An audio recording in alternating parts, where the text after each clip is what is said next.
Pendant 2 lunes tout entières, la petite école a dormi, pour citer l'écrivain Victor Hugo. Mais depuis ce 16 septembre 2024, l'école béninoise a ouvert ses portes sur toute l'étendue du territoire national. Filles et garçons, écoliers et élèves ont repris le chemin des classes après plusieurs semaines de repos. C'est fini donc les belles vacances. Mais pour une bonne année scolaire réussie, il est de bon ton que parents et élèves soient fixés devant une certaine responsabilité.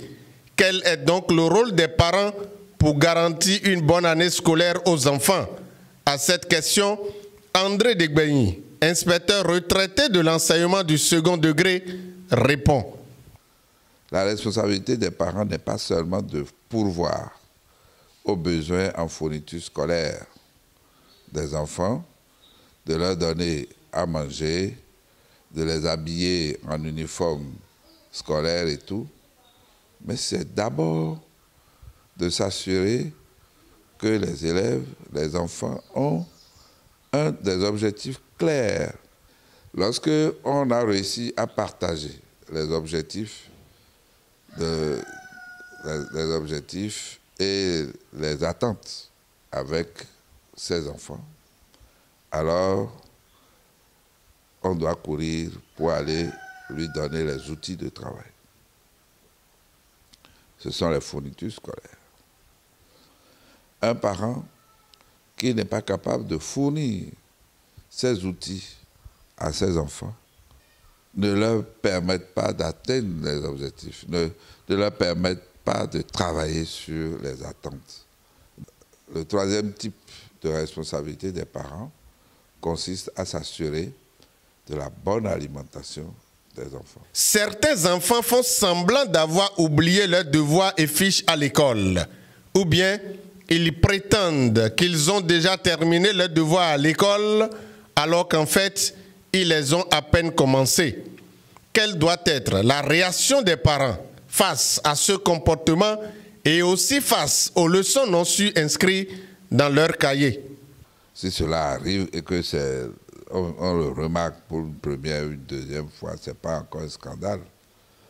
Ce n'est pas non plus les cris stridents que l'on émet qui pourra régler le problème.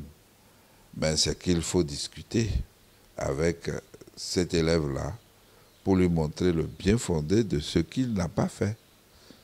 S'il a eu une leçon non sûre, il faut discuter avec lui pour lui montrer que s'il n'apprend pas correctement ses leçons, il ne pourra pas réussir. C'est de lui montrer que s'il ne recopie pas ses leçons, mais dans le même temps que l'on discute de ça avec lui, il faut pouvoir faire le diagnostic clair pour savoir est-ce que l'élève a l'aptitude à la copie. S'il a l'aptitude, s'il n'a pas l'aptitude à la copie, il faut faire une remédiation. La question de la responsabilité ou de prise de conscience n'est pas seulement la chose réservée aux parents. Il est primordial que élèves, écoliers et étudiants fassent preuve de moralité et de reconnaissance. L'inspecteur retraité de l'enseignement du second degré sensibilise. La responsabilité de l'élève, c'est de traduire les objectifs, des objectifs qu'on l'a amené à internaliser, de veiller à ce que ces objectifs soient traduits en actions concrètes et que l'élève puisse développer, puisse identifier, formuler ses responsabilités par rapport à ça. Donc, cet enfant doit travailler au quotidien, être assidu lorsqu'on lui a donné les conditions, être assidu à l'école, revenir à la maison, faire ce qu'on lui demande de faire et se préparer à réussir et chercher à réussir. L'attitude des parents est fondamentale dans la réussite scolaire des enfants. Leur rôle n'est pas seulement de faire les devoirs, de les corriger, de payer la scolarité, mais aussi de créer un climat propice pour que l'enfant puisse travailler, dans le calme et réussir pour le bonheur de tous. Vénérable